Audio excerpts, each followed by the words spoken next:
परमपिता परमात्मा के मूल ज्ञान का प्रचार होने जा रहा है। बहुत बड़े भाग हैं उन जीवों के जो इस सत्संग को अपने पूरे जीवन काल में एक बार भी सुन पाते हैं, और उससे बड़े भाग हैं उन जीवों के जो इसको थोड़ा सा भी समझ पाते हैं। क्योंकि जब तक मालिक की कृपा ना हो, बंदी छोड़ की दया ना हो, ये ज्ञान किसी के समझ में आने वाला नंबर औलिया, बड़े बड़े सिद्ध सारी उम्र भक्ति के चले जाते हैं, सारी उम्र अल्लाह अल्लाह वाहिगुरु वाहिगुरु करके चले जाते हैं, लेकिन जन्म मरण से मुक्त नहीं हो पाते। कारण क्या है? कारण है मूल ज्ञान। यानी पवित्र ज्ञान में तो कोई कमी नहीं है, बहुत ही अच्छे तरीके से जीवन यापन करके जाते हैं, ईमानदारी से, बिना झूठ का सहारा लिए पूरा जीवन जी के चले जाते हैं। लेकिन कोई कहे कि केवल ईमानदारी से जीवन जीने से मुक्ति हो जाएगी, तो वो संभव नहीं है। हाँ, ईमानदारी से जीवन जीना जरूरी है, इसमें भी कोई शक नहीं है, लेकिन कोई कहे कि केवल ईमानदारी से मुक्ति हो जाएगी, तो ये संभव नहीं है। क्योंकि आजकल बहुत से लोग केवल इसी पे फोकस कर रहे हैं कि आप केवल ईमानदार हो जाइए। ईमानदार तो आप देखेंगे राजा हरिश्चंद्र भी था, जीवन में कभी उसने झूठ नहीं बोला। आज भी उसके नाम की मिसालें दी जाती हैं, उसके नाम से याद किया जाता है सच बोलने वाले को। लेकिन क्या हरिश्चंद्र की मुक्ति हो गई? नहीं हुई। किसी की मुक्ति नहीं हो सकती जब तक उसके जीवन में कोई आत्मज्ञानी गुरु ना आ जाए। इसलिए चाहे कोई भी संत है, कोई भी पंथ है, कोई भी धर्म है, महिमा केवल आत्मज्ञानी गुरु की है, जिसको हम भाषा में, संतों की भाषा में सतगुरु कह देते हैं, जिसको हम मुसलमानों की भाषा में कामिल मुर्शिद कह देते हैं, जिसको हम सिखों की भाषा में पूरा सतगुरु कह देते हैं। अन्य अन्य भाषाओं में हम गुरु की महिमा ही गाते हैं। कौन से गुरु की? जो पूरा गुरु है। पूरा गुरु क्या है और अधूरा गुरु क्या है, इसको जब हम समझ जाएंगे तो हमारा सारा जो है मैटर क्लियर हो जाएगा, कि हमें पता लग जाएगा कि हम किस गुरु की शरण में बैठे हैं। तो आज उसी पूरे गुरु की महिमा गाएंगे, और पूरे गुरु का जो असली संदेश है उसको आज हम समझेंगे। तो सत्संग शुरू करने से पहले परमात्मा के नाम पे जयकारा लगाएंगे। बोलिए परमपिता परमात्मा की, सदगुरु बंदी छोड़ कबीर साहिब की, सभी संतों की, सभी भक्तों की, आज के आनंद की, सकल हंस को बंदगी, साहेब बंदगी सपना। तो जैसे कि वाणी भी कह रही है कि सोई गुरु पूरा कहावे, जो दो अक्षर का भेद बतावे, एक छुड़ावे एक लखावे, तब प्राणी निज घर को जावे। यानी जगत में गुरु बहुत हैं, आप गली गली में देखोगे गुरु बने बैठे हैं, लेकिन क्या वो सब पूर्ण सतगुरु हैं? क्या वो पूरे गुरु हैं? बिल्कुल नहीं। क्योंकि पूर्ण गुरु का एक लक्षण है। क्या लक्षण है? कि सोई गुरु पूरा कहावे, दो अक्षर का भेद बतावे। जो पूरा गुरु होगा वो आपको दो अक्षर का ज्ञान समझाएगा। ये वो दो अक्षर है जिसको समझने के बाद दूध का दूध और पानी का पानी हो जाता है, जिसको समझने के बाद सत्य और असत्य का निर्णय हो जाता है। क्योंकि ये दो अक्षरों में से एक अक्षर तो झूठ है और एक अक्षर परम सत्य है। तो जो झूठ अक्षर है वो क्या है? वो इंसानों के द्वारा बनाए गए ये स्वर और व्यंजन रूपी अक्षर हैं।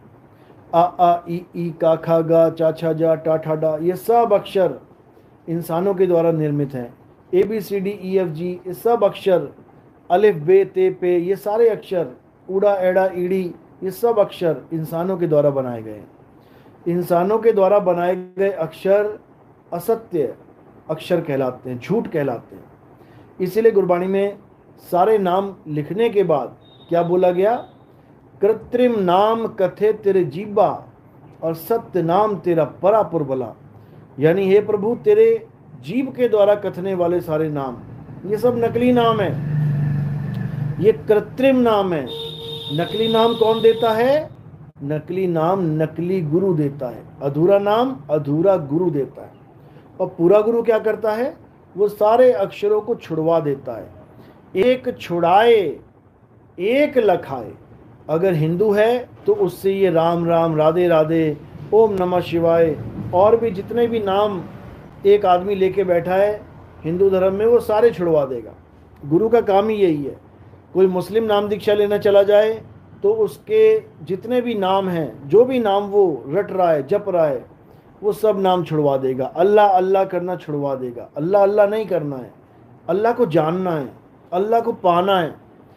सिखों से वाहिगुरु वाहिगुरु छुड़वा देगा।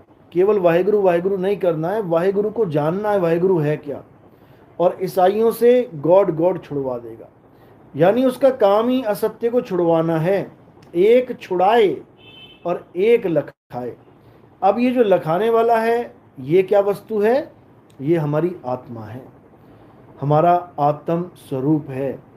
इसी आत्म स्वरूप को ना जानने के कारण हम सब जन्म मरण में उलझे पड़े हैं। आज जन्म मरण से मुक्ति की बातें तो बहुत करते हैं लोग, लेकिन उनको जन्म मरण से मुक्ति का जो असली आधार है उसका ख्याल नहीं है, उसके बारे में जानकारी नहीं है। जन्म मरण से मुक्ति केवल कहने का विषय नहीं है कि हम एक आत्मा हैं, हम अजर हैं, अमर हैं, अविनाशी हैं, बस मैंने कह लिया, समझ लिया, हो गया काम। ऐसा नहीं है। इस आत्मा का जो ज्ञान है वो तो ग्रंथों में लिखा ही हुआ है। मैं आँख नहीं हूँ, मैं कान नहीं हूँ, मैं बाल नहीं हूँ, मैं खाल नहीं हूँ, मैं जीभ नहीं हूँ, मैं होठ नहीं हूँ। ये सारा ज्ञान लिखा हुआ है। लेकिन इसको पढ़ने से तुम्हें पता क्या लगा? इसको पढ़ने से तुम्हें वो पता लगा जो तुम नहीं हो। उसको तो तुमने जान लिया। मैं हाथ नहीं, मैं कान नहीं, मैं शरीरों के अंग नहीं, ये तो हमने जान लिया। लेकिन जो मैं हूँ वो इसको लाख बार पढ़ने से भी नहीं जान पाओगे। जैसे कई लोग कहते हैं कि बहुत से ग्रंथों में ये वाणी आती है कि मैं शरीर नहीं हूँ, मैं शरीर नहीं हूँ, मैं शरीर नहीं हूँ। लाख बार बोल लो मैं शरीर नहीं हूँ, लाख बार पढ़ लो मैं शरीर नहीं हूँ। इससे किसी को आत्मा का बोध होने वाला नहीं है। आत्मा का बोध कैसे होता है? जब हमारे जीवन में भेदी गुरु आता है, जो हमें आत्म तत्व का भेद समझा के हमें साधना देता है। भेद तो सारे समझाने में लग गए सुन सुन के कि आत्मा अजर है, अमर है, अविनाशी है। बच्चा भी बोलने लग गया आज। बच्चे जो पाठ करते हैं, गीता वाचन करते हैं, वो भी आज अपने सत्संगों में बोलने लग गए कि आत्मा अजर अमर अविनाशी है। ठीक है, अच्छी बात है, इतना पता होना चाहिए। बेसिक नॉलेज है, बच्चे को पता होना चाहिए। हर बच्चे को पता होना चाहिए कि पानी में डूबने से बचने का एकमात्र उपाय क्या है? तैरना। इतना ज्ञान सबको होना चाहिए। लेकिन केवल इतना जान लेने मात्र से कोई तैरना सीखना आ जाएगा? नहीं आ सकता। उसके लिए आपको क्लासेस लगानी पड़ेंगी। आप किसी गुरु की शरण में जाके तैरना सीखोगे।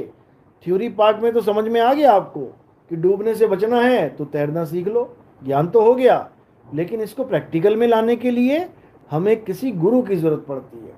और वो गुरु क्या करता है? धीरे धीरे धीरे हमें रोज तैरना सिखाता है। उसके साथ हम तैरते हैं, वो हमारे साथ होता है। उसकी निगरानी में हम स्विमिंग पूल में उतरते हैं या किसी तालाब में या किसी नदी में उतरते हैं, और वो हमें पल पल गाइड करता है। उसका काम ही यही है कि हमें वो विद्या सिखाना जिसमें वो पूर्ण है, ताकि हमारी हर गलती को वो सुधार सके। अब जिसने खुद ही ना जाना उस विद्या को, वो दूसरे को क्या तैरना सिखाएगा? दोनों डूबेंगे। इसलिए कबीर साहब बार बार ये चेतावनी दे रहे हैं कि ऐसे गुरु की शरण में मत रहो जो तुम्हें केवल और केवल 52 अक्षरों से जोड़ रहा है। तो क्या करना है? जब 52 का टूटे डोरा, सहजे छूटे काल झकोरा। ये काल भगवान कैसे छूटेगा? जब 52 का डोर तुम तोड़ दोगे। यानी अब कुछ नहीं जपना, कोई नाम नहीं जपना, कोई राम राम नहीं, कोई राधे राधे नहीं, कोई अल्लाह अल्लाह नहीं, कोई वाहिगुरु वाहिगुरु नहीं। फिर क्या करना है? अपने आप को जानना है कि हु एम आई, मैं कौन हूं। जब अपने आप को जानना शुरू करोगे तो क्या होगा? इस काया माया से तुम निर्लेप हो जाओगे। तुम अपने स्वरूप को जान पाओगे, अपने आत्म स्वरूप को जान पाओगे। तब तुम्हें समझ में आ जाएगी बात कि मैं अजर अमर अविनाशी आत्मा हूं। फिर तुम्हें बताने की जरूरत नहीं है कि तू हाथ नहीं है, कान नहीं है, पैर नहीं है। अभी तो रटना पड़ रहा है, अभी तो किताबें पढ़नी पड़ रही हैं, जानना पड़ रहा है क्या लिखा है। अच्छा, मैं शरीर नहीं हूं, मैं हाथ भी नहीं हूं, मैं पैर। लेकिन जब आत्मा का अनुभव हो जाएगा तो कहना नहीं पड़ेगा किसी को, वो तुम खुद ही अनुभव कर लोगे कि मैं किसी भी प्रकार का शरीर या शरीरों का अंग नहीं हूं। जब ये ज्ञान हो जाएगा तब क्या होगा, तब तुम एक ऐसी अवस्था में आ जाओगे जहां तुम्हें शरीर की जरूरत ही नहीं पड़ेगी। जीने के लिए, जीने के लिए शरीर की जरूरत नहीं पड़ेगी, बल्कि शरीर तुमसे जीवन ले रहा है। तुम्हें ये बोध हो जाएगा कि मेरी वजह से ये शरीर जिंदा है, शरीर की वजह से मैं जिंदा नहीं हूं। क्योंकि कई लोग सोचते हैं कि शरीर खत्म हो जाएगा तो मैं भी मर जाऊंगा, किसी ने गला काट दिया तो मैं भी कट जाऊंगा, किसी ने गोली मार दी तो मैं भी मर जाऊंगा। बिल्कुल नहीं। अगर किसी का गला भी काट दिया जाए तब भी आत्मा को कुछ नहीं हो सकता, किसी को गोली भी मार दी जाए तब भी आत्मा को कुछ नहीं हो सकता। तो हमारा जो मकसद है क्या है, चाहे कोई हिंदू है, चाहे मुसलमान, चाहे सिख, चाहे ईसाई, इससे हमें कोई फर्क ही नहीं पड़ता। हमारा मकसद क्या है कि जब हिंदू की मौत आए तो वो एक शूरवीर की तरह इस शरीर को छोड़े, जब मुसलमान भाई की मौत आए एक शूरवीर की तरह इस शरीर को छोड़े, जब एक सिख और एक ईसाई की मौत आए तो वो शूरवीर की तरह शरीर को छोड़े, ना कि रोते हुए, गिड़गिड़ाते हुए, चिल्लाते हुए या परेशान होकर। बिल्कुल नहीं। साहिब कह रहे हैं अगर तुमने वेदी गुरु की शरण में जाके दीक्षा लेके भक्ति कर ली तो याद रखना मौत का नाम तुम्हारे लिए खत्म हो जाएगा। मौत को तुम मात दे दोगे, मृत्यु सारी दुनिया को आ जाएगी, तुम्हें नहीं आ पाएगी। इसीलिए साहिब ने बोला हम ना मरिब मरिब संसारा और हमको मिला जियावन हारा। यानी मौत तो आएगी लेकिन मुझे छू नहीं सकती। किसको छुएगी? शरीर को, जो पहले से ही मरा हुआ है, केवल हमसे ताकत लेके जिंदा बना बैठा है। तो क्या होगा अंत समय में? जैसे पीपल का पत्ता पेड़ से गिर जाए, किसी डाल से गिर जाए तो पत्ता गिरता है, डाल नहीं गिर जाती, डाल वहीं की वहीं है। इसी प्रकार आप अचल हो जाओगे, शरीर गिरेगा, तुम नहीं गिरोगे, तुम अचल हो जाओगे। यही सतगुरु का लक्षण है कि जो तुम्हें ऐसा ज्ञान दे दे अचल होने का, समझो वही तुम्हारा तारणहार है। तो क्या कह रहे हैं? सतगुरु के लक्षण कहूं अचल विहंगम चाल, हम अमरापुर ले गए ज्ञान शब्द सरघाल। कहते हैं मुझे कौन से अमरापुर ले गए? ज्ञान शब्द सरघाल। कहते हैं ज्ञान शब्द मेरे सिर पे रख दिया उन्होंने, कान में नहीं दिया कि कान में सुना दिया कोई मंत्र और चेला जप रहा है मंत्र, ओम कलियम हरियम हरे कृष्णा, या ज्योत निरंजन ओंकार आरंकार सोहंग सतनाम, या कोई और भी मंत्र जितने भी हैं, ऐसा कोई मंत्र गुरु कान में नहीं देता। जो कान में मंत्र देते हैं उनके लिए क्या बोला? अरे कन फुक का गुरु हद का, जो कान में मंत्र फूक देते हैं। बेहद का गुरु और जब बेहद का गुरु मिले तो लह ठिकाना ठौर। यानी जब बेहद का गुरु मिल जाएगा, यानी काया से परे का गुरु मिल जाएगा। हद में क्या है? काया। और बेहद क्या? बेहद का मतलब है जिसका कोई हद ही नहीं है, अनंत। वो क्या है? आत्मा। आत्मा को समझाने वाला जब गुरु मिल जाएगा तब समझ लो कि अब तुम्हारा कल्याण होगा। अब तुम्हारा बार बार माँ के गर्भ में आना जाना ये सब खत्म हो जाएगा, ये सब फिनिश हो जाएगा, और आप एक ऐसा जीवन जियोगे जिसमें मौत नाम की कोई चीज नहीं होगी। आप अमर हो जाओगे। बचना चाहो काल जाल से चीनो शब्द हमारा, और कहें कबीर अमर कर राखूं। कहते हैं अमर करूंगा सीधे तुम्हें।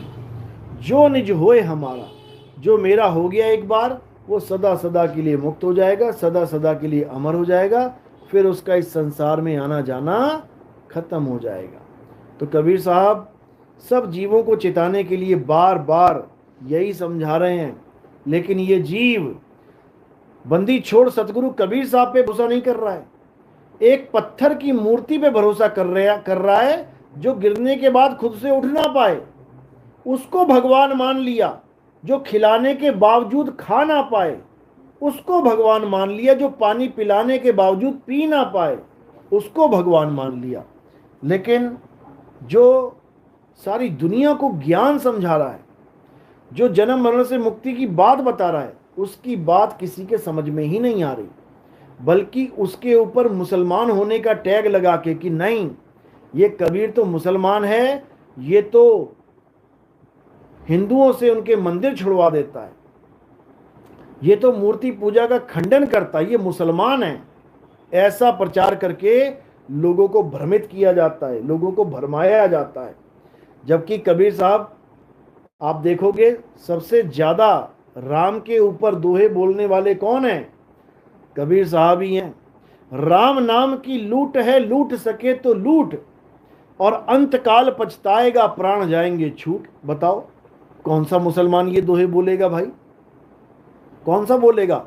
राम नाम रटते रहो जब लग घट में प्राण, और कब हूं दीन दयाल के भनक पड़ेगी कान। कौन बोलेगा मुसलमान राम नाम की बात करेगा? असल में कबीर साहब ना तो हिंदू थे और ना मुसलमान। ये बाणी दर्ज है उनकी, हिंदू कहो तो हूं नहीं और मुसलमान भी नहीं, पांच तत्व का पुतरा गै भी खेले माही। कहते जिस पांच तत्व के पुतले को चलाने वाला कौन है? आत्मा। मैं वो हूं, मैं ये शरीर नहीं हूं कि किसी ने चोटी रख के शरीर पे बालों की चोटी रख के ब्राह्मण बन गया और किसी ने मूछ मुड़ा के दाढ़ी रख के ऊपर टोपी लगा के मुसलमान बन गया। मैं शरीर नहीं हूं कि तुम मुझे हिंदू मुसलमान सिख ईसाई की कैटेगरी में रखो, क्योंकि हिंदू मुसलमान सिख ईसाई कौन हो सकता है? केवल शरीर हो सकता है। आत्मा हिंदू मुस्लिम सिख ईसाई नहीं हो सकती। आत्मा का मतलब ही नहीं है हिंदू मुस्लिम सिख ईसाई होने का। आत्मा तो शब्द स्वरूप है और सबको पावर दे रही है, सबको ताकत दे रही है, बिना पक्षपात किए कि ये हिंदू है इसको ज़्यादा दे दूं, ये मुसलमान है इसको कम दे दूं। ऐसा बिल्कुल नहीं है।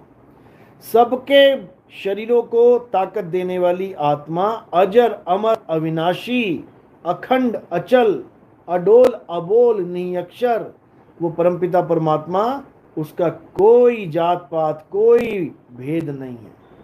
साहिब तो जात पात के बिल्कुल खिलाफ बात करते हैं। हम वासी व देश के जहां जात वर्ण कुल नहीं। कह रहे हैं हम उस देश से आए हैं जहां पर ना तो किसी कोई जात है, ना कोई कुल है, ना कोई वर्ण है। यानी कहां से आए हैं? हम आत्म स्वरूप से आए हैं। आत्मा की ना तो कोई जात है, ना उसका कोई कुल है, और ना ही उसका कोई वर्ण है। तो आत्मा का ज्ञान इस तीन लोक के जात पात वाले ज्ञान से, कुल वर्ण वाले ज्ञान से बिल्कुल न्यारा है, बिल्कुल अलग है। आत्मा का ज्ञान क्या है? अपने स्वरूप को प्राप्त कर लेना, अपने निज स्वरूप को प्राप्त कर लेना ही आत्म ज्ञान है। लेकिन गलती से दुनिया क्या कर रही है? तीन गुणों के बनाए हुए नाम, तीन गुणों के बनाए हुए मंदिर मस्जिद गुरुद्वारे चर्च, तीन गुणों के बनाए हुए मूर्ति, इनकी पूजा में लगे हुए, इनकी ही आस में लगे पड़े हैं। और साहिब कह रहे हैं कि जब तक इनकी आस नहीं छूट गई तब तक भूल जाना की मुक्ति हो सकती, किसी की मुक्ति नहीं हो सकती। तो साहिब समझा रहे तीन गुणों की भक्ति में, अरे भूल पड़ा संसार, पूरा संसार तीन गुणों की भक्ति में लगा हुआ है। अब ये ना कोई सोचे कि तीन गुण का मतलब केवल ब्रह्मा विष्णु और महेश है, ऐसा नहीं है। अगर तीन गुण केवल ब्रह्मा विष्णु और महेश हैं तो फिर सारा संसार कहाँ तीन गुणों की भक्ति कर रहा है? आप अमेरिका में जाइए, आप जर्मनी में जाइए, चाइना में जाइए, ब्रह्मा विष्णु महेश को कोई अंग्रेज नहीं पूज रहा है, कोई भी नहीं। क्यों? क्योंकि उनके तीन गुण कुछ और हैं, ये नहीं है ब्रह्मा विष्णु महेश। उनके तीन गुण क्या हैं? GOD, G for generator, O for organiser, D for destroyer. इसी में उलझे पड़े हैं सारे। यानी वो भी उसकी भक्ति कर रहे हैं जो पैदा होता है, पलता है और मर जाता है। रूप अलग बना लिया, रंग अलग बना लिया, धर्म स्थान अलग बना लिए, लेकिन चीज एक ही चल रही है। क्या चीज चल रही है? तीन गुण। इसी को त्रिगुणी माया कहा जाता है। तो कबीर साहब इसी क्या भेद खोलते हुए बता रहे हैं कि 3 गुणों की भक्ति में भूल पड़ा संसार, सारा संसार 3 गुणों की भक्ति में भूला पड़ा है। कहें कबीर निज नाम बिन, किसी भगवान के नाम के बिना नहीं, किसी देवी देवताओं के नाम के बिना नहीं, किसी के भी नाम के बिना नहीं, निज नाम के बिना तुम्हारी मुक्ति नहीं हो सकती। कहें कबीर निज नाम बिन कैसे लागे पार। तो निज नाम क्या है? निज नाम आपका निज नाम यानी निज स्वरूप है, आपकी निजी वस्तु है वो कोई भगवानों के नाम नहीं है कि मैं जब तक ये राम राम नहीं रट लूंगा मेरी मुक्ति नहीं होगी, मैं जब तक राधे राधे नहीं जप लूंगा मेरी मुक्ति नहीं। ये तो किसी और के नाम जप रहे हो, ये तो तुमसे भिन्न किसी और के नाम जप रहे हो। हमें कौन सा नाम चाहिए? निज नाम, यानी मुझे मेरा नाम चाहिए। मैं क्या हूं, मैं कौन हूं। जब मैं ये जान पाऊंगा कि मैं क्या हूं, तब ही समझो कि अब मुझे आगे का रास्ता मिलेगा और जन्म मरण का ये बंधन टूटेगा। नहीं तो 1,84 तैयार है और बस एक बार फिसला पैर, उसके बाद गति नहीं हो पाएगी। उसके बाद ऐसे ऐसे जन्म मिलेंगे कि तुम सोच भी नहीं सकते। कितनी बार सिरों पे सींग लग जाएंगे, कितनी बार पीछे पूंछ लग जाएगी, कितनी बार हाथों की जगह पंख मिल जाएंगे, उड़ते रहो आसमान में और फिर एक दिन नीचे टपक जाओ, गिर जाओ, मर जाओ। तो ऐसे जीवन से लाख गुना अच्छा है कि हमें इंसान जन्म मिले और भले अमीर गरीब मिले, इससे भी कोई दिक्कत नहीं है। क्योंकि अमीर गरीब तो तुम्हारे कर्मों पे डिपेंड करता है कि अच्छे कर्म किए हैं तो भैया अमीर बन जाओगे, बुरे कर्म किए हैं तो गरीब हो जाओगे। आजकल बुरे कर्म वाले अमीर बने पड़े हैं, जितने बुरे कर्म कर रहे हैं सारे अमीर हैं। वो कहेंगे ये तो थ्योरी गलत है तुम्हारी, बुरे काम करोगे तो गरीब हो जाओगे, यहाँ तो सारे अमीर हैं। बिल्कुल दिखाई दे रहे हैं अमीर, इसमें कोई शक नहीं है। लेकिन अमीर कैसे हैं? पिछले पुण्य के कारण, पिछले जन्मों की जो अच्छी नेक कमाई है, भक्ति है, उसके कारण आज अमीर बन गया है। भले वो 2 नंबर से कर रहा है, लेकिन अब आगे का रास्ता खराब कर रहा है। उसे लग रहा है मैं 2 नंबर से अमीर हो रहा हूं, असल में वो अपनी किस्मत से अमीर हो रहा है। लेकिन कर्म का बीज ऐसा डाल रहा है कि अब आने वाले समय में उसको ये गरीबी भी देखनी पड़ेगी, बीमारी भी देखनी पड़ेगी, हर बुराई जो वो कर रहा है उसका हिसाब देखना पड़ेगा। और उसमें किसी को बख्शा नहीं जाएगा कि कोई सोचे कि मुझे बख्श देंगे भगवान, मैं तो इतनी पूजा कर रहा हूँ। चाहे तुम पूजा करो, चाहे तुम उल्टे हो जाओ, चाहे तुम लेट लेट के मंदिरों में जाओ, जो करोगे सो भरोगे। तो कह रहे हैं कि जब तक कर्म बंधन नहीं कटा, चाहे पुण्य और चाहे पाप हैं दोनों कर्म, लेकिन पाप कर्म ऐसा होता है कि ये आगे का रास्ता रोक देता है। अगर आप केवल पुण्य पुण्य भी कर रहे हो तब भी एक चांस ऐसा है कि आपको उस पुण्य की वजह से कोई ऐसा मार्ग मिल जाए, कोई ऐसा रास्ता मिल जाए कि आप किसी भी पंथ में, किसी भी गुरु की शरण में लग जाएं। ऐसा भी हो सकता है। लेकिन सतगुरु मिल जाए, ये किसी पाप और पुण्य की वजह से संभव नहीं। सतगुरु मिलना केवल और केवल परमात्मा की दया से संभव है। अगर वो दया करे तो तुम्हें गरीबी में भी सतगुरु मिल जाएगा। असल में उसका नाम है ही गरीब नवाज, यानी जो गरीबों को नवाज दे। क्योंकि गरीब हर जगह धक्के खा रहा है, गरीब हर जगह निंदा सह रहा है, हर जगह बदनामी सह रहा है, हर जगह उसकी थू थू होती है। कहीं 4 लोगों में खड़ा होकर अपनी राय तक नहीं दे सकता। गरीबों की राय कोई नहीं लेता। राय भी किसी बड़े आदमी की ली जाती है। कोई अच्छा तगड़ा आदमी है, आपको राय देगा, आपको लगेगा बिल्कुल सही बोल रहा है। और गरीब आदमी आपको राय भी देना असली, तो आपको लगेगा अरे इसकी क्या बात सुनूंगी, तो बेचारा गरीब है। तो उस आदमी को जिसको हर जगह से धक्के मिल रहे हैं, उसको बंदी छोड़ नवाजते हैं। गरीब नवाज इसीलिए नाम रखा गया उनको। वो इस भेदभाव में नहीं पड़ते, वो जीव की अवस्था देखते हैं केवल, उसमें प्रेम है, लगन है, उसमें संस्कार है, इसे सतगुरु की शरण में पहुंचा देते हैं। तो इसलिए नानक साहब ने बोला है अपने हर ग्रंथ में सब संतों ने बोला है कि माता पिता मिल जाएंगे 1,84 माही। माता पिता मिलना कोई बड़ी बात नहीं है, वो तो हर जन्म में मिलेंगे तुम्हें, ऐसा कोई जन्म है ही नहीं बिना माता पिता के हो जाए। माता पिता मिल जाएंगे 1,84 माही, गुरु भक्ति और भजन बंदगी ये फिर मिलेगी नहीं। गुरु भक्ति और बंदगी ये बड़ी किस्मत से मिलती है मेरे भाई। ये तो तब मिलती है जब मालिक स्वयं दया कर दे, नहीं तो ऐसा कोई कर्म नहीं है जिसकी वजह से तुम्हें पूरा ज्ञान मिल जाए, जिसकी वजह से तुम्हें मुक्ति मिल जाए। कर्मों से मुक्ति नहीं मिलती, कर्मों से बंधन मिलता है। पाप पुण्य ये दोनों बेड़ी और एक लोहे एक कंचन केरी। ये पाप ये पुण्य ये दोनों बेड़ियां हैं, एक लोहे की है एक कंचन की है, इससे ज़्यादा और कुछ नहीं है। इसलिए अब हर प्रकार के अज्ञान को त्याग के क्या करना है, अब ज्ञान में स्थित हो जाना है। ज्ञान क्या है? आत्म ज्ञान ही असली ज्ञान है। उसके अलावा मंदिर मस्जिद गुरुद्वारे चर्च ये नाम जप लो, वो पूजा कर लो, वो पाठ कर लो, वो हवन कर लो, वो यज्ञ कर लो, ज्ञान ये भी है लेकिन अधूरा ज्ञान है। इससे पूर्णता नहीं आ सकती, पूर्णता नहीं मिल सकती आपको। अधूरा ज्ञान पकड़ के रखोगे तो अधूरा ज्ञान यानी कि अज्ञानता ही मिलेगा। पूरा ज्ञान समझ लोगे इसका मतलब ज्ञान हो जाएगा। ज्ञान अज्ञान का नाश करेगा और अनुभव ज्ञान का नाश करेगा, वो ज्ञान को खत्म कर देगा। यानी एक थोथा ज्ञान होता है जिसको हम कहते हैं थ्योरी पार्ट, वो थोथा ज्ञान होता है, उसको भी खत्म कर देगा। यानी थ्योरी पार्ट की वजह से जो आपके अंदर अहंकार आ गया है, आज क्या हो रहा है, आज लोग ज्ञानी बने हैं, ज्ञान को अहंकार की दृष्टि से यूज किया जा रहा है कि मैं बहुत बड़ा ज्ञानी, मैं बहुत बड़ा। ये ज्ञान ही नाश कर देगा। रावण को भी ज्ञान ने ही नाश किया था, अहंकार हो गया था उसको अपने ज्ञान का। ऐसा अहंकार हुआ कि उसको ले डूबा।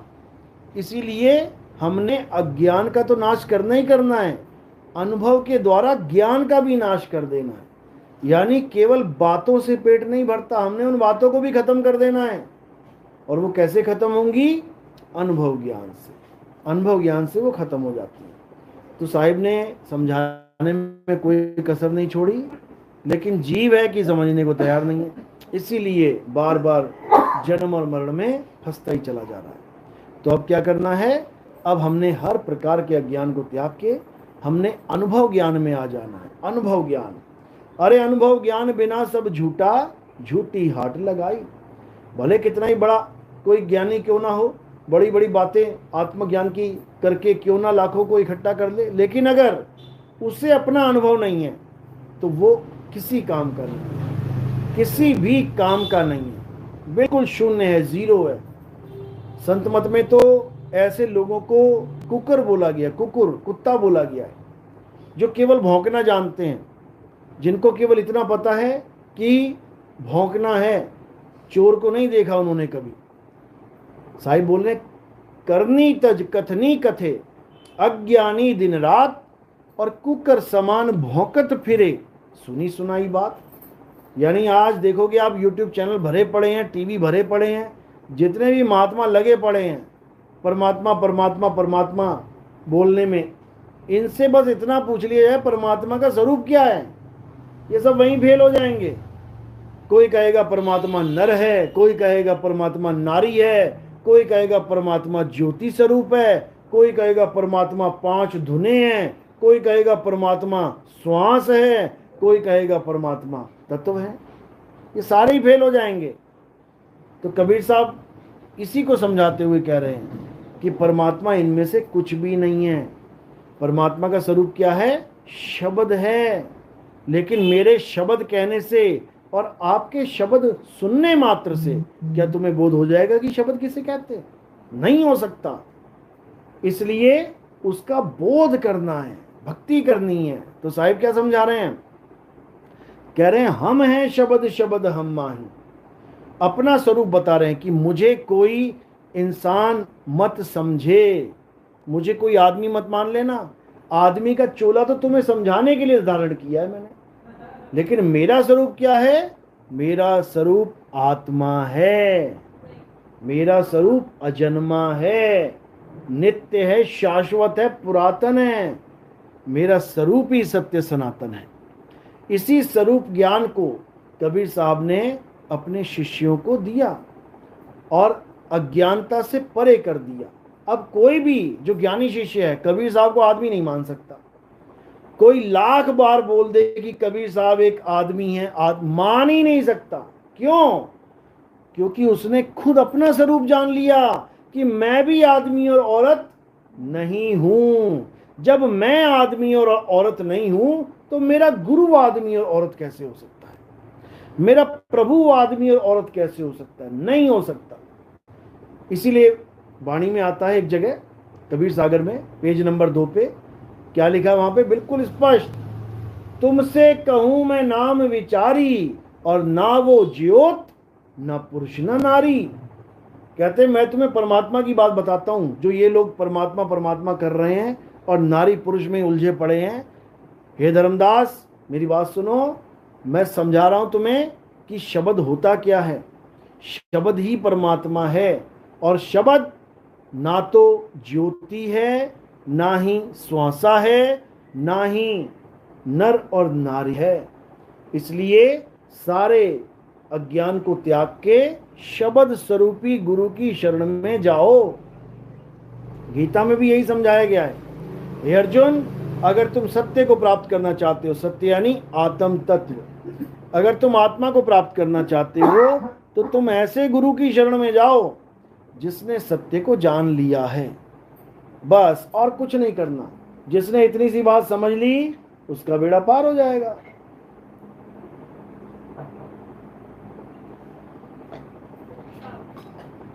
तो साहिब समझा रहे हैं, हम हैं शब्द, शब्द हम माही, हमसे भिन्न और कछु नाही।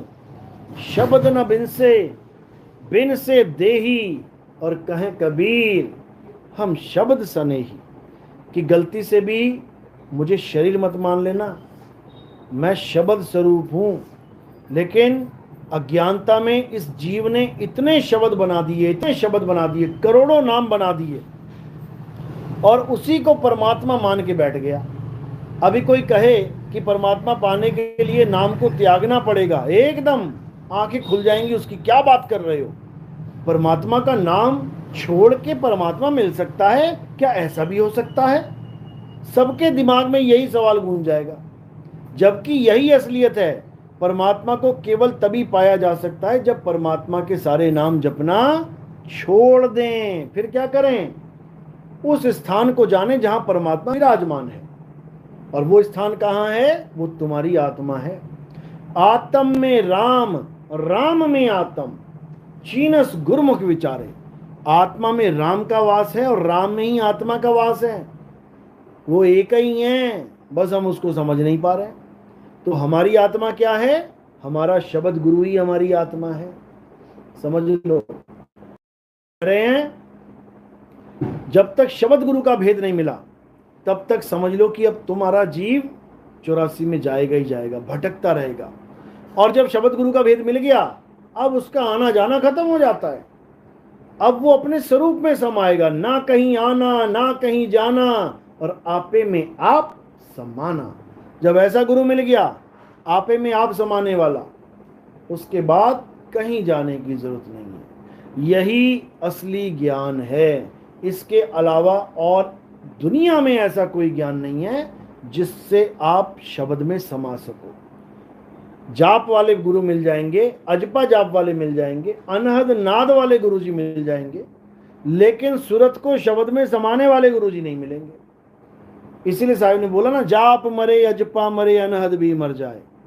और सूरत समाए शब्द में वाको काल ना खाए। ये क्यों नहीं बोला कि सूरत समाए सतलोक में, सूरत समाए अलग लोक में, सूरत समाए अनामी लोक में, वाको काल ना खाए? ऐसा भी बोल सकते थे, लेकिन ऐसा नहीं बोला। उन्होंने क्या बोला?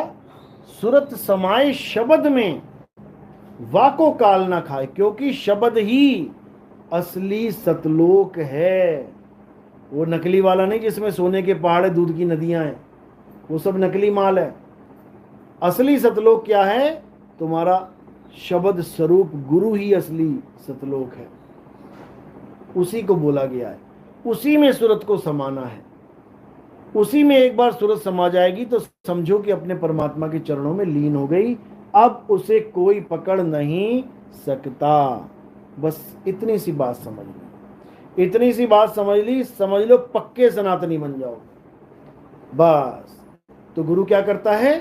गुरु नकली नामों से बचाता है और असली नाम से जोड़ देता है। एक छुड़ाए एक लखाए। किसको छुड़ाए? 52 छुड़ाए। गुरु ग्रंथ साहब में कितनी अच्छी बानी दर्ज है। कह रहे हैं 52 अक्षर जोरे आन। ये हिंदू, ये मुस्लिम, ये सिख, ये ईसाई, इनके जितने ग्रंथ हैं देखो क्या है उसमें, 52 अक्षरों को जोड़ा तोड़ा गया है। 52 अक्षरों के द्वारा ग्रंथ लिखे गए हैं। उसी ग्रंथों में से कोई ना कोई नाम उठा के भगत जप रहा है। हिंदू है तो राम जप लेगा, क्यों? रामायण में राम लिखा हुआ है। मुसलमान है अल्लाह अल्लाह जपने लग जाएगा, क्यों? क्योंकि कुरान में अल्लाह लिखा हुआ है। सिख है वाहिगुरु वाहिगुरु जपने लग जाएगा, क्यों? क्योंकि उसको गुरु ग्रंथ साहब से नाम मिल गया। तो इसी प्रकार हर इंसान 52 को जोड़ तोड़ के अपने अपने नाम बना के बैठ गया। अपने भगवानों के नाम खुद ही बनाना रखने शुरू कर दिए। जबकि नाम कौन रखता है? खुद सोचो, नाम कौन रखता है? बड़ा आदमी छोटे बच्चे का नाम रखता है। यानी जो बड़ा है वो नाम रखेगा किसका? जिसका नाम रखा गया उसका। वो छोटा हो गया। यहां पर इंसान ने सारे नाम भगवान के रखे हैं, यानी भगवान छोटा हो गया और इंसान बड़ा हो गया। इंसान नामकरण कर रहा है भगवानों का। बताओ, भगवान वो है जो जब था तब एक भी इंसान नहीं था। जब भगवान था, जब परमात्मा था, एक भी इंसान नहीं था, तब उसका क्या नाम था? जब कोई इंसान नहीं था तो उसका नाम रखने वाला कौन था? परमात्मा कहते हैं आदि सच, जुगाद सच, है भी सच, नानक होसी भी सच। परमात्मा शुरू से था, अभी है और सदा रहेगा। तो जो परमात्मा शुरू से था, तब कोई 184 जून नहीं थी, कोई दुनिया नहीं थी, कोई इंसान नहीं था, तब उसका नाम क्या था? वो नाम जानने पर मुक्ति होगी। ये 52 अक्षरी नाम जानने पे मुक्ति नहीं होगी जो परमात्मा की दुनिया में इंसान पैदा होने के बाद रख के बैठ गया है। करोड़ों नाम रख दिए इसने, लेकिन साहिब ने एक ही साखी में सारे करोड़ों के करोड़ों नाम काट दिए। क्या कह रहे हैं? अरे कोटि नाम संसार में, इनसे मुक्ति ना होए। खेल खत्म हो गया सबका। हिंदुओं के राम राम, राधे राधे, ओम नमः शिवाय वालों का खेल खत्म। मुसलमानों के अल्लाह अल्लाह, रब रब करने वालों के, कलमा पढ़ने वालों के, नमाज पढ़ने वालों के खेल खत्म। 52 अक्षर का ही खेल है। सिखों का वाहिगुरु वाहिगुरु वाहिगुरु नाम जपने का खेल खत्म, और ईसाइयों का गॉड हालेलुया का खेल खत्म। यानी 52 अक्षर खत्म कर दो दुनिया से तो सारे धर्मों के सारे नाम, सारे धर्मों के सारे ग्रंथ, सब कुछ खत्म हो जाएगा। और जैसे ही सब कुछ खत्म हुआ, 52 अक्षर खत्म हुए, अब बताओ कि परमात्मा का नाम क्या है? अब बताओ परमात्मा का नाम क्या है? क्योंकि ये 52 अक्षरी नकली नाम उस परमात्मा का नाम नहीं है। परमात्मा का नाम क्या है? सतनाम। लेकिन ये वाला सतनाम नहीं जो मैंने बोल दिया है, सतनाम, ये भी हमने रखा है गुण के आधार पे। क्यों सतनाम क्यों रखा?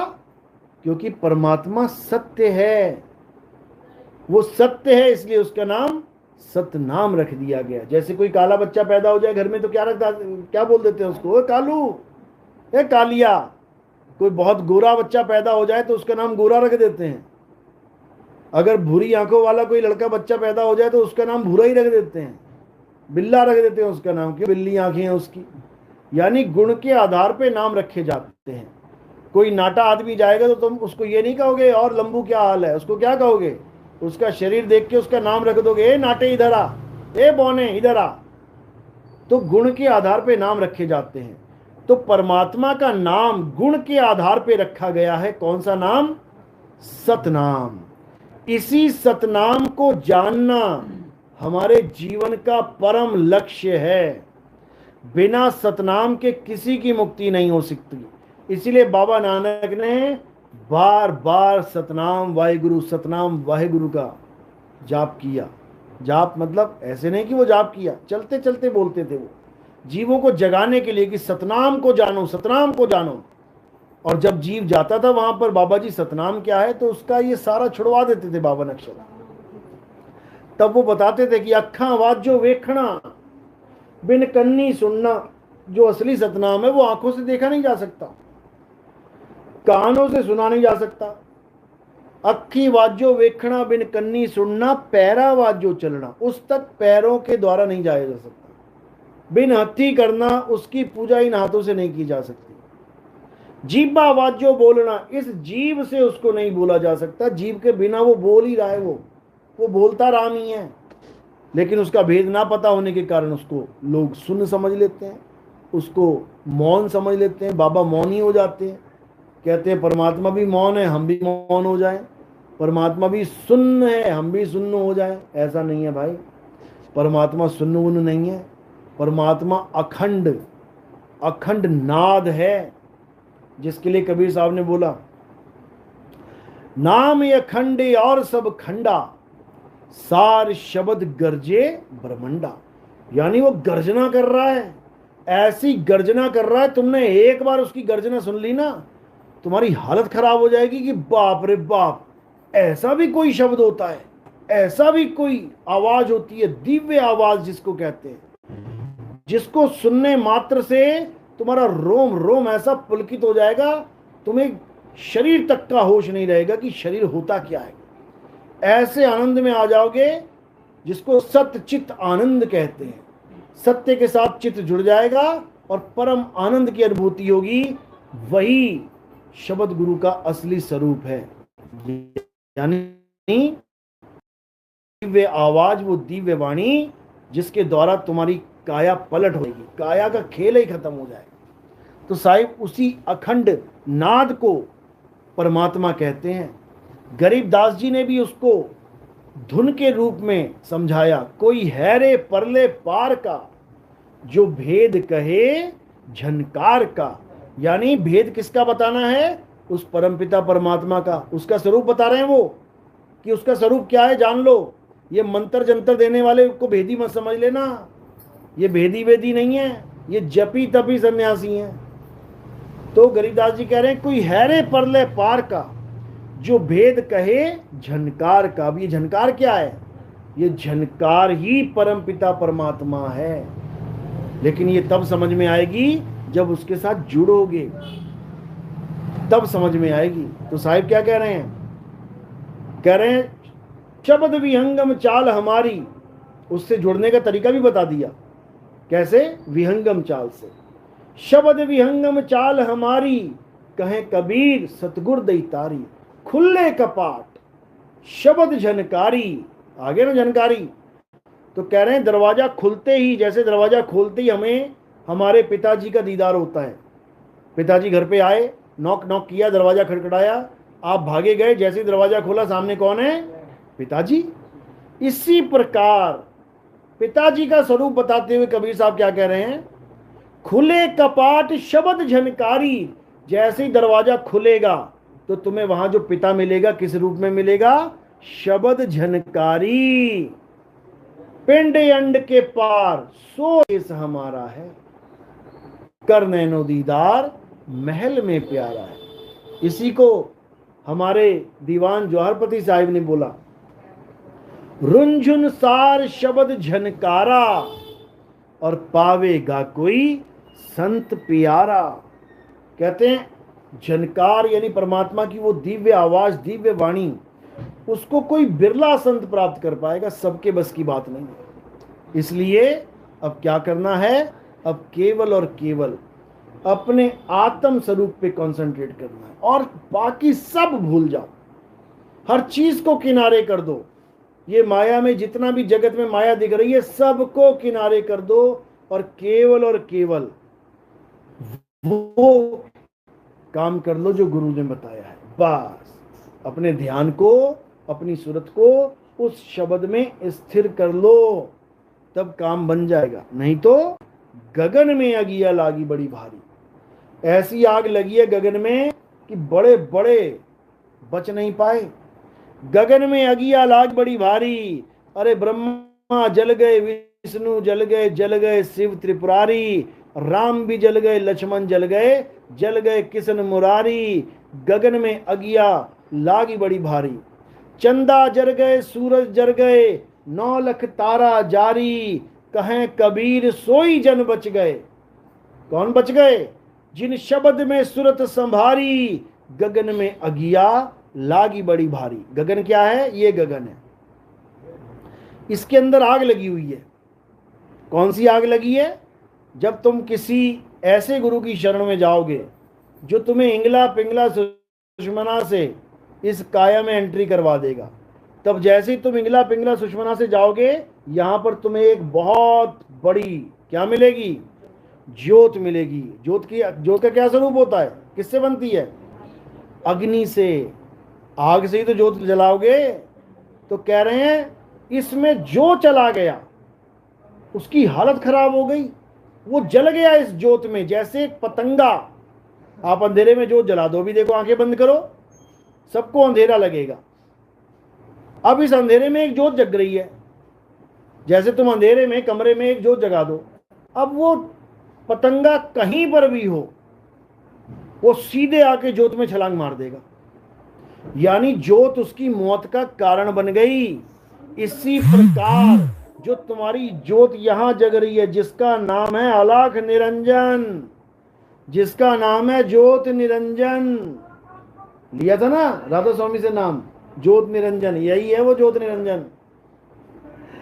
तो इसी ज्योत में सब जल गए, सब A to Z, एक भी ना बचा। कौन बचा?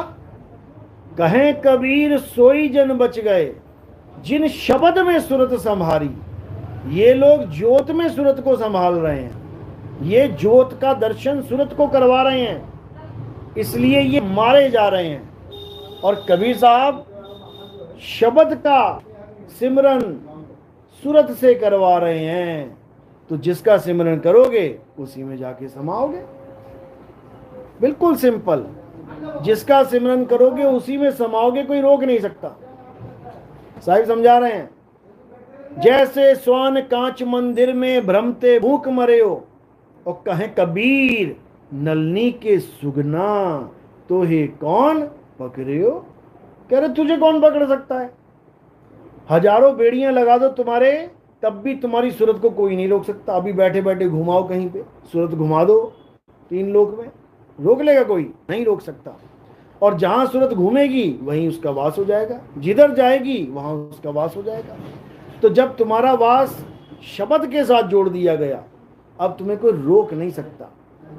कह रहे ना, कहें कबीर सुनो भाई साधो, सतगुरु नाम ठिकाना है और रहना नहीं देश बेगाना है। जब देश को बेगाना ही बता दिया बंदी छोड़ने की, ये बेगाना है छोड़ से, अब तुम्हारी सूरत वापस नहीं आएगी। सूरत वापस कब आती है? जब तुम इस जगत को परमात्मा का जगत मान लेते हो, जब तुम किसी घर को अपने पिताजी का घर मान लेते हो, तो वापस आओगे घूम घूम के। और जब तुमने ये जान लिया कि ये तो जेल है, मेरी रिहाई हो रही है, अब मुझे नहीं आना यहाँ पे वापस कभी, तो तुम कभी जीवन में नहीं आओगे। इसीलिए कबीर साहब ने बार बार समझाया कि रहना नहीं देश बेगाना है, ये धरती कागज की पुड़िया, बूंद पड़े घुल जाना है, बूंद पड़े घुल जाना है। देखो बूंद पड़ रही हैं, हिमाचल में बूंदे पड़ रही हैं, उत्तराखंड में बूंदे पड़ रही हैं, यही हैं वो बूंदें। ये तुम्हें लग रहा है बड़े बड़े पहाड़ हैं, सॉलिड है, ठोस है, देखो कितनी अच्छी ठोस जमीन है। जब पड़ जाएगी ना बारिश, 10 दिन 12 दिन 15 दिन 40 दिन, पैर रखने को जगह नहीं मिलेगी तुम्हें। समझ लो, ये जो तुम्हें ठोस जमीन दिख रही है, आप इसके एक अणु को, कण को देखो कितना छोटा सा है। इन्हीं छोटे छोटे छोटे अणुओं से ये बना हुआ है पूरा। अभी पानी में घोलो, देखो 2 मिनट में घुल जाएगा। इसीलिए बना रखा है ताकि ये पानी में घुल जाए। महाविनाश कब होता है, महाप्रलय कब होती है? जब 40 दिन बारिश होती है। ग्रंथों में दर्ज है ये, 40 दिन बारिश हो गई, महाप्रलय हो जाती है, खेल खत्म हो जाता है सबका। तो ये मिट्टी कहाँ मिल जाएगी? पानी में मिल जाएगी, तुम्हें पैर रखने को जगह ना मिलेगी कहीं। आज गांव के गांव डूब रहे हैं, पूरे पूरे मकान जो तुमने मेहनत से बनाए हैं, जो जोतें जला जला के मंदिरों में मन्नतें मांग मांग, हे भगवान मेरा मकान बन जाए, हे प्रभु मेरी नौकरी लग जाए, हे प्रभु घर में पैसा आने लग जाए, सब कुछ आ गया, मकान भी बन गया। उसके बाद प्रभु ने ऐसी लीला चलाई कि पानी पानी हुआ पड़ा है, सारे बड़े बड़े मकान पानी के अंदर ठा करके गिर जा रहे हैं। रोके जरा, सारे मकान सारे मंदिर सब धसे चले जा रहे हैं। अभी कौन सा मंदिर था जिसमें 22 लोग बचने के लिए बिहार में छुपे, मंदिर ही धस गया पूरा, बंदे भी मर गए और जो मूर्तियां हैं वो भी नीचे धस गई, कोई नहीं बच पा रहा है। बुलाओ जरा अपने अपने भगवानों को जिनकी आज तक तुमने पूजा करी, कुछ नहीं दे रहे वो तुम्हें, कुछ भी नहीं दे रहे, और तुम ये सोच के पूजा करते रहे मुझे सुख मिलेगा, मेरी शांति आ जाएगी घर में, परिवार खुश रहेगा। लो तबाही आ रही है, वो रोक के दिखाए कोई? कोई नहीं रोक सकता। लोग इसी डर से पूजा करते हैं कि हमें हमेशा सुख मिले।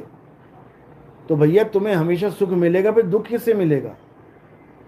कर्म करो तुम ऐसे और कहो तुम्हें दुखी ना मिले पूजा करके, ऐसा नहीं हो सकता। तो ये जितने भी देवी देवताओं की पूजा चल रही है केवल डर के कारण है। ऐसा नहीं कि कबीरपंथी नहीं मरेगा, कबीरपंथी भी मरेगा, कबीर साहब का असली ज्ञान रखने वाला भी मरेगा, लेकिन वो ऐसा मरेगा कि फिर दोबारा नहीं मरेगा। और ये ऐसे मरेंगे कि बार बार मरेंगे। दोनों में फर्क ये है। कबीरपंथी कैसे मरेगा? अरे मरता मरता जग मुआ, मरना जाने ना कोई, ऐसी मरनी जो मरे बहुर न मरना होए। कबीरपंथी ऐसी मरनी मरेगा कि दोबारा नहीं मरेगा जीवन में कभी। लेकिन अज्ञानी जीव ऐसे मरेगा कि बार बार मरना पड़ेगा। क्यों? क्योंकि बार बार जन्मना पड़ेगा, जन्म लेना ही पड़ेगा। ऐसा हो नहीं सकता जन्म ना मिले, क्योंकि अभी भी तो जन्म लेके आया है। ना लेता ये तुम्हारे कहने से तुम्हें जन्म मिल रहा है क्या? ये प्राकृतिक सिस्टम बना हुआ है। जो शरीर छोड़ेगा उसको नया शरीर मिलेगा, जो शरीर नया मिलेगा वो एक दिन छोड़ के जाएगा। ये एक सिस्टम बना हुआ है, इसमें तुम इंटरफेयर कर ही नहीं सकते।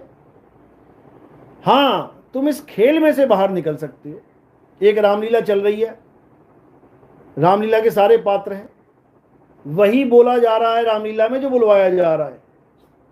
अगर राम ने बोल दिया सीता को कि मुझे तुझे नहीं रखना, भले गर्भवती है तू चली जा, तो बदल नहीं सकता उस पार्ट को कोई। इतना समझ लो। यानी रामलीला में तुम कुछ नहीं कर सकते, तुम्हारे बस में कुछ है ही नहीं। बस तुम एक काम कर सकते हो। क्या कर सकते हो? रामलीला में पार्ट लेने से ही मना कर दो। मुझे नहीं बनना भैया राम, मुझे नहीं बनना रावण, मुझे नहीं बनना हनुमान, मुझे नहीं बनना सीता, मुझे नहीं बनना कैकई, मुझे कोई पार्ट नहीं लेना। आप बताओ क्या करोगे? अब कौन तुमसे पार्ट बुलवाएगा? तो उसका एक ही फॉर्मूला है। क्या फॉर्मूला है? कि तुम नकली वस्त्र उतार दो। जो तुम रावण बने बैठे हो, हा हा हा कर रहे हो, उतारो उसको, कपड़ों को सारे। जो तुम राम बने बैठे हो, पीले वस्त्र धारण करके धनुष बाण पकड़ के, हटाओ उस धनुष बाण को, उतारो कपड़े। जो तुम हनुमान बने बैठे हो, जो तुम सीता बनी बैठी हो, उतारो कपड़े। उसके बाद अपने मूल स्वरूप में आ जाओ। जो रामलीला में कपड़े मिलते हैं उन कपड़ों को उतार दो। उन कपड़ों की वजह से ही लोग तुम्हें राम, तुम्हें श्याम, तुम्हें हनुमान कह रहे हैं।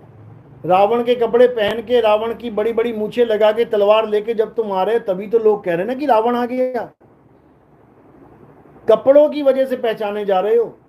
और कपड़े उतार दो, अपने स्वरूप में आ जाओ। अब तुम्हें कोई देख ही नहीं सकता, तो पहचानना तो बहुत दूर की बात है। तुम्हें कोई देख नहीं सकता क्योंकि अखा वाजो वेखना, वो आंखों के बिना दिखाई देता है। इन आंखों से कोई नहीं देख सकता। तो क्या करना है? अब इन नकली कपड़ों को उतार देना है, रामलीला खत्म करनी है और अपने असली स्वरूप में आ जाना है। बस जिसने ये काम कर लिया उसका जन्म मरण का खेल खत्म। उसको वापस इस रामलीला में नहीं आना पड़ेगा। बात समझ में आ रही है? चलो, तो आज का सत्संग यही समाप्त करते हैं। बोलिए परमपिता परमात्मा की सदा ही जय हो। साहिब बंदगी सतनाम, जय सतनाम।